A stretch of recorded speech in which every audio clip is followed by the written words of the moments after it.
brain has a mind of its own, and it usually seems to be different from your mind. We have this illusion that somehow we're in control.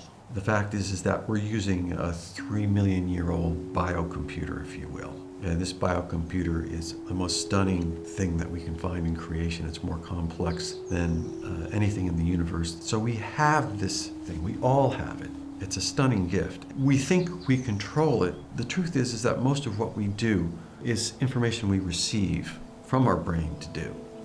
So the words that come out of my mouth or your mouth, where do they come from? You don't know. How does your heart beat? How do you breathe?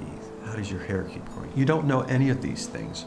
And so when you ask it to do something, it may or may not do what you ask it, depending on whether what you ask it aligns with what's in the realm of possibility for it at that moment. Neurofeedback is very different from most of the things we do to help people out, and it's very abstract. How do you explain something so complex in a simple fashion that everyday people can understand? The answer I like to give is that neurofeedback is brainwave training.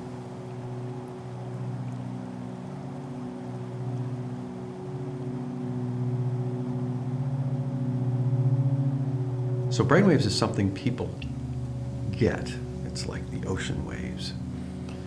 And waves are everywhere. Waves are throughout the universe in every form. The electromagnetic spectrum defines our universe.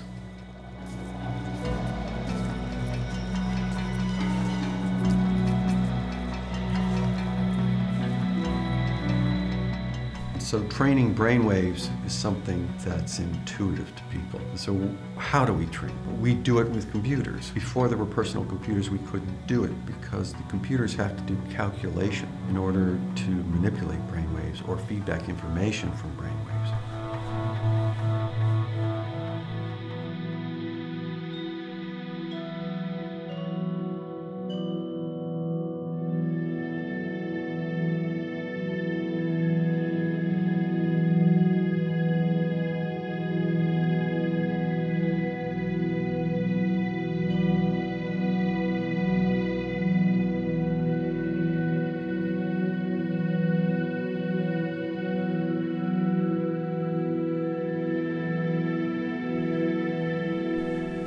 Have a sunlight coming in a window, and you have a prism and you hold it up to the sunlight. It splits the sunlight into colored bands. Computers can take electromagnetic information in another form, like brainwaves, and split that into bands. And we even use colored bands to designate them in the computers.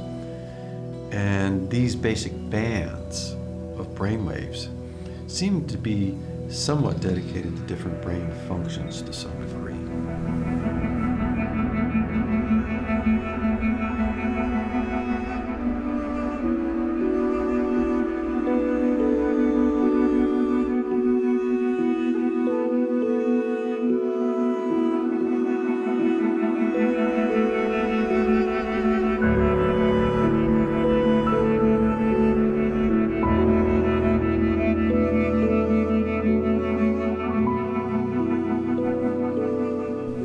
We can read people's brainwave by putting sensors on their scalp, break those brainwaves into bands, and then feed that information back to them in the form of movies or video games with the use of the computer. And through that process, they can engage their own brainwaves at a very fundamental level, and they can learn to alter their brainwaves, just like you would alter the way you think about anything else. It's a learning process. And when you change your brainwaves, you change the structure and function of your brain, just like in any other learning situation. So now we're at a point in history where you can engage a technology that allows you to train your brainwaves to alter the structure and function of your brain.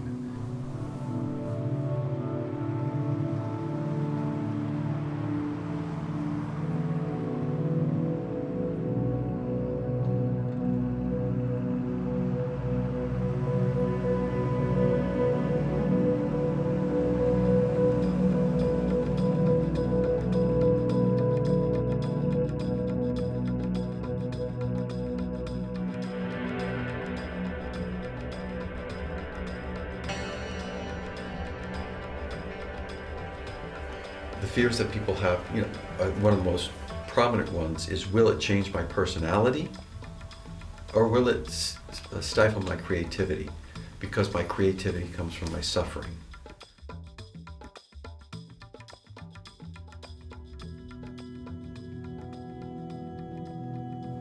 There is this illusion among many artists that creativity comes from suffering.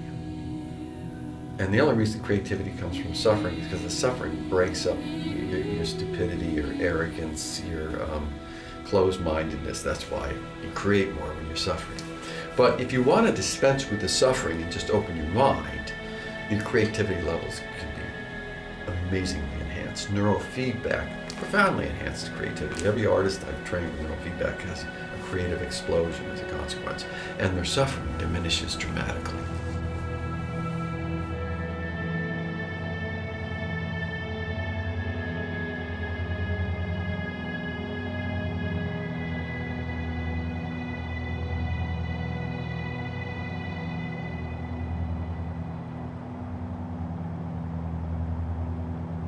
If you're so miserable, is that really the best personality you can do? I mean, wouldn't you rather you have a slightly improved model? But then they're kind of afraid of, losing their soul. It's kind of like the witch doctor afraid to have somebody take his picture because his soul will be captured in the camera. Will you take away my soul or capture my soul? These are deep-seated traditional human fears of something new and different. And I think they also sense the power of the technology, and that it will change them. And a lot of people don't want to change. People are afraid of changing. Part of it's a control issue. The reason the way they are is because somebody tried to control them too much, and they had to do all of this twisting to get themselves in the right shape to protect themselves and survive, and they're afraid to let go of that shape. And here you are, one more person who's threatening to control them. So you have to engage in that neurofeedback. I don't do it to you. You do it to yourself. I provide the equipment and the environment, and you do it to yourself. And if you don't do it to yourself, it doesn't happen.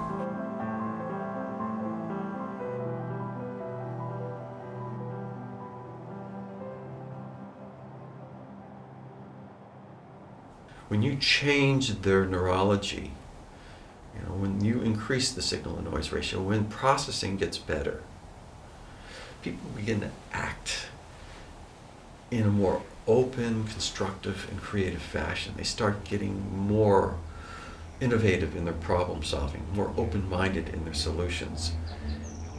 And you see that healing process reflected in the way they conduct their lives. So, as I've said before, you do training for inhibitory control, cognitive processing.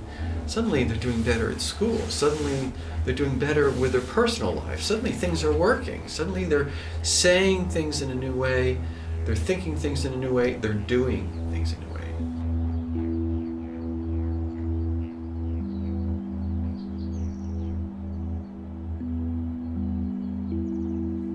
They change that so that it's creative, constructive, and healing for everybody. And their life begins to transform, and you see their life transform. And so we have these people who, they change their jobs, they change their friends, they change their love lives, and their life becomes more and more successful. Not necessarily in that I'm making a lot of money, and I've got a beautiful house, and I'm super healthy. Zen masters die of cancer. The difference between them and everybody else is they're okay with that. And their life is successful. Right up to the bitter end, because none of it's bitter. It's perfect and complete every step of the way.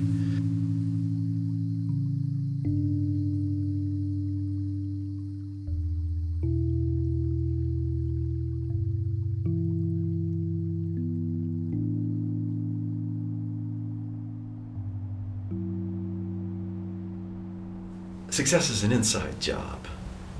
Life is an inside job. When people do their inside homework, the outside comes together in a way where there's harmony and meaning and transformation and satisfaction.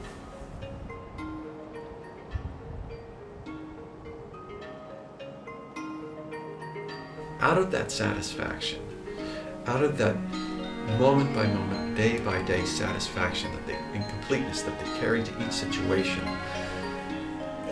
they help elicit that from the situations they encounter, and it infiltrates their lives and everybody else's, and they become a center for transformation in a sense for everybody else. And so they become, in a sense, energy beacons, and so the transformative wave rolls out instead of the destructive wave. So as people transform through neurofeedback, those waves move out, and then come back and they say, that old self is dead. I don't know who I am anymore. And, well, are you happy? I'm really happy. Are you fulfilled? I feel really good. I just didn't know I could feel this good. I didn't know I could feel this complete. My life is coming together. And even if it falls apart, I'm okay with that because I feel complete.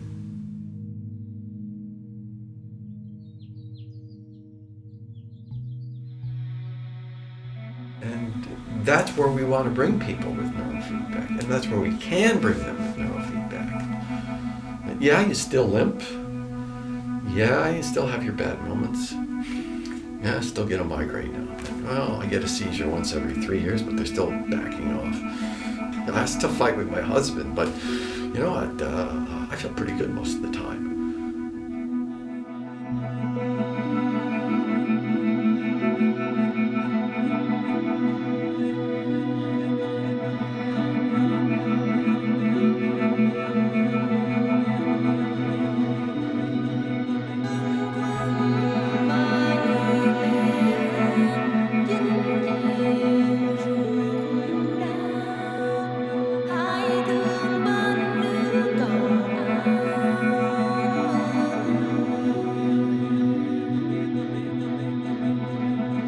That's there for everyone.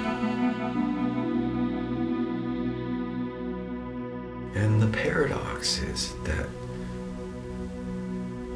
we can't get that out there.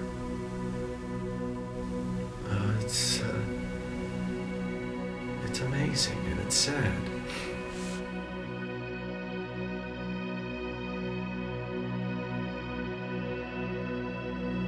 But that doesn't stop us from trying, and we're scientists, and we've got good tools, and we're working together. And I feel confident that it'll emerge eventually, and it will transform our social order profoundly.